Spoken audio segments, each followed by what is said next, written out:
All right, students, we're going to begin looking at Chapter 1, First Humans to First Civilizations. This is the beginning of the human story. It's on page 8 in your textbook, whether you're using the book or the online version. The story starts with the Stone Age. Paleo means old, lithic means stone. So the old Stone Age happened up to about 12,000 BCE. This is where this was the primary tool, a stone. The people were called Homo erectus, which means upright human, and that gives way eventually, that species eventually gives way to Homo sapiens sapiens, which is us. Sapiens means wise, so it's wise human. That was about 120,000 years ago. They were exclusively hunter-gatherers. Hunting and gathering provided the sustenance that was necessary, but following an ice age, the climate changed to such a degree that farming was now possible, and independently and almost at the same time around the world, people started farming. This was called the Neolithic Revolution. If paleo means old stone, then Neolithic, you might figure out, is new Stone Age.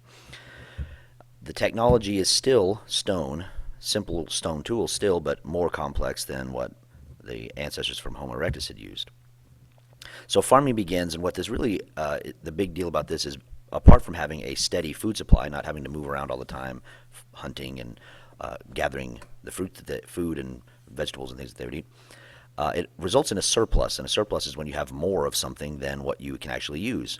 So when you're farming and you have too much food, you have to be able to store it, or else it's all just going to go bad, and you might as well go back to hunting and gathering. So what we see happen is cities begin to develop so that people can store the food that they have produced. Thing is, though, once you have a surplus of food, not everyone has to farm. So not everybody involved in the society, which are still small groups, but they're not the tribal or clan-based like what we saw with the Paleolithic Age. People start specializing. So you only need a handful of people to do the farming to feed dozens or even hundreds of people.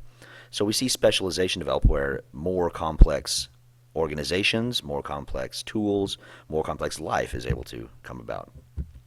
So what happens is we see an increase in the population. More food means fewer people die, which also means those who are alive are living healthier lives and are able to reproduce more effectively. And so the population starts to grow. It also means we see a decline in hunting. Since animals are domesticated, people don't have to hunt anymore. Where we really see this beginning is in Mesopotamia. This is the land between two rivers. The two rivers are the Tigris and the Euphrates, in modern-day Iraq now. But it also, almost around the same time, it started in Mesopotamia, but shortly thereafter, very shortly thereafter, we see it popping up in Egypt, at the Nile River Valley, in India with the Indus River Valley and in the Ganges Plain, and in China with the Huanghe, or the Yellow River. The reason is because there's ample water, and these rivers, what's nice about this that the people figure out is that there's regular flooding, which creates a very fertile soil. So they have the water they need and they have the soil they need, so they're able to farm, which means they can settle down. That's what sedentary means. People are able to settle down. It is more labor intensive. If you're hunting, that's pretty labor intensive, but if you were able to get a lot of game early on, then you were done with your meat hunting. With farming, it's almost a year-round process. You're either planting, or you're tending, or you're harvesting. So it was more labor intensive, and life began to be dictated more by seasons and time.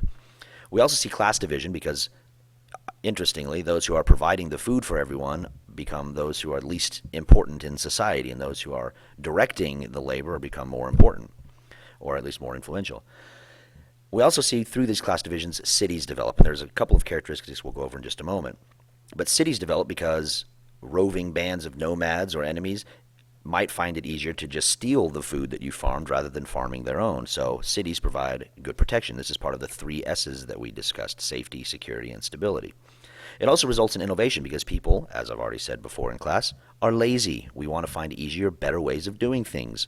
So we innovate so that instead of using a plow that we're using our own manual power to use, we hitch it up to an ox, and then we use animals to do the work for us. Or we develop better plows, or we develop plows that have more points on them, whatever the case may be.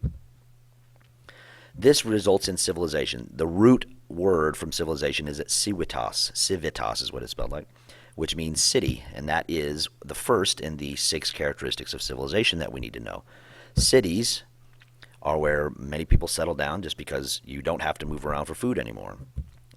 The second characteristic is religion. Religion becomes very important to early peoples because they believed that the gods were dictating the seasons, and if the gods were unhappy, we would have a bad harvest, which would mean a famine, which means we starve. So religion becomes very important in trying to keep the gods happy so that we can eat.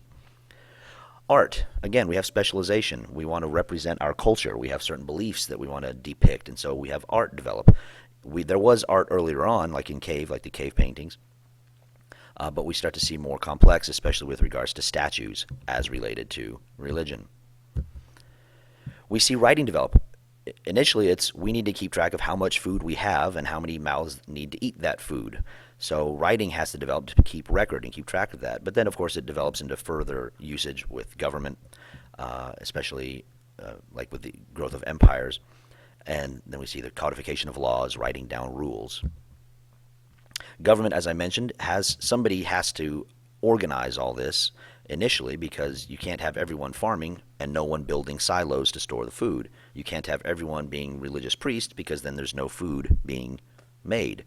So government is a necessary development so that someone is there to try to direct the energies and the attentions of the people living in the city.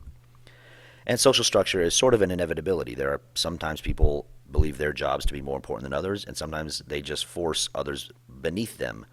Laborers almost always throughout history have been at the bottom of social structures, even though they're the ones that maintain the society. And the ones at the top throughout all of these early societies we always see are either a combination of king, gods, priest type religious figures that are also government figures, or they're equal, with government leaders being equal to religious leaders, or it's government and then religion, or vice versa. One of the earliest cities that we see develop is a place called Çatalhöyük. It's the one that we have we can still see it, and we can it gives us clues as to how people lived. And the interesting thing about this city is there's no doors on the outer walls. They didn't build a wall around their city. It was just one big wall, essentially. And we see inside, people would enter from the rooftops, which was a very good safety mechanism. They could be protected. But then once inside the homes, we get a really good glimpse at what was important for people's lives. And almost all of them, we see some sort of shrine to their gods, and often the gods have something to do with animals, such as ox or bull, animals that are used to produce food, to keep people alive. So there's an interesting connection there. Writing, this form of writing here is very important. The Sumerians developed cuneiform, which basically means wedge-shaped, where they would have a wet clay tablet, and they would use a stylus to poke these little figures into it and form words, thoughts, pictograms, things like that. So cuneiform is the first writing system that we have developed. All of this leads to, from Mesopotamia to the Indus Valley to China to the Americas, this is how civilization begins.